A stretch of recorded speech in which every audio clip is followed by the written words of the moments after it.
काम ये है कि जितना भी चाहे भारत सरकार की योजना हो चाहे वो राज्य सरकार की योजना हो,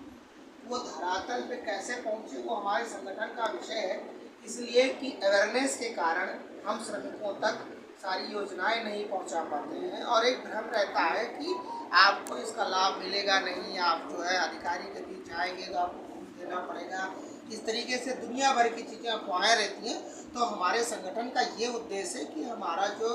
नगर का कार्यकर्ता है तो नगर में एक मोहल्ले को एक वार्ड को गोद लेता है और अगर ग्रामीण का कार्यकर्ता है तो गांव को गोद लेता है। वो क्या करता है कि प्रत्येक घरों का डाटा तैयार करेगा कि आपका नाम क्या है, काम क्या है, रोजगार क्या है। अगर वो रोजगार से संबंधित है तो उसको हम रोजगार के डिपार्टमेंट से जुड़ते हैं। यदि वो कहीं नौकरी करता है तो सबसे पहले हम उसका श्रमिक आयोग पर रजिस्ट्रेशन कराते हैं। एक छोटा सा विषय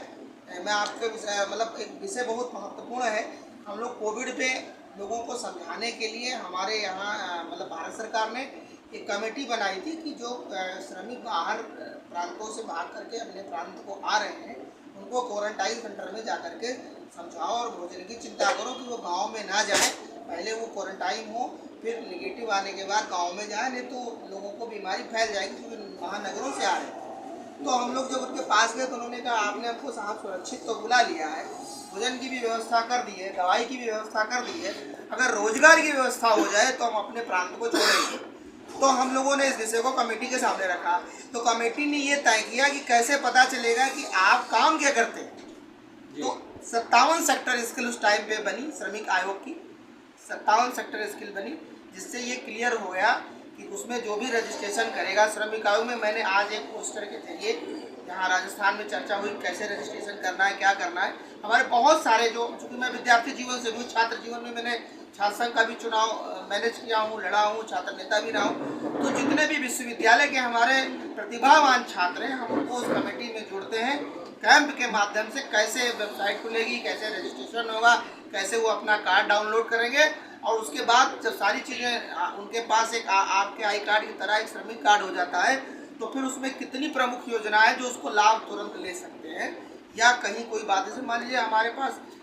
यहाँ सब व्यापारी बैठे हुए हैं, तो जो कमाने वाला श्रमिक है जब उसके साथ कोई घटना घट जाती है तो परिवार सदमे में चला जाता है। लेकिन उसके लिए सरकार ने 5 लाख का इंश्योरेंस भी रखा है अगर ई श्रमिक कार्ड उसका बना हुआ है या किसी कारणवश वो रोजगार पर आते समय कहीं चोट चपेट लग जाता है या बीमार पड़ जाता है तो उसके उस कार्ड के माध्यम से उसके जो है स्वास्थ्य की चिंता भारत सरकार और राज्य सरकार। तो ये प्रमुख जो बेटी की शादी के लिए वो चिंतित होता है तो बेटी की शादी में भी श्रमिक आयोग के द्वारा उसको जो है प्रोत्साहन राशि मिलती है जिससे वो अपनी बिटिया की शादी अपने समाज में जाकर के कर सकता है। पढ़ाने के लिए भी सरकार ऐसा योजना चला रही है कि अगर उनका बच्चा पढ़ना चाहता है बाहर जाकर के तो सरकार कैसे उसका लाभ पहुँचाए उन तक, ये सारी इस योजना में है। तो कुल मिलाकर ये 4-5 मैंने वर्बली आपको योजना बताई, लेकिन हमारा उद्देश्य सबसे पहले ये है कि जिस प्रकार से हमें किसी भी काम को करने से पहले जैसे अस्पताल में जाना है तो सबसे पहले दवा का पर्चा बनवाना पड़ता है डॉक्टर का, उसी प्रकार से श्रमिकों का रजिस्ट्रेशन बहुत ही ज़रूरी है क्योंकि जब भी कोई घटना घटती है तो हम परेशान नहीं होंगे क्योंकि वो कार्ड के माध्यम से हम बहुत सारी चीज़ों का लाभ। एक जानकारी हो जाना चाहूँगा सर कि अभी जैसे गवर्नमेंट की एक नया सर्कुलर जारी हुआ दिसंबर में कि जो भी किराएनामे होते हैं यानी कि अक्सर जो छोटे व्यापारी होते हैं या मध्यम व्यापारी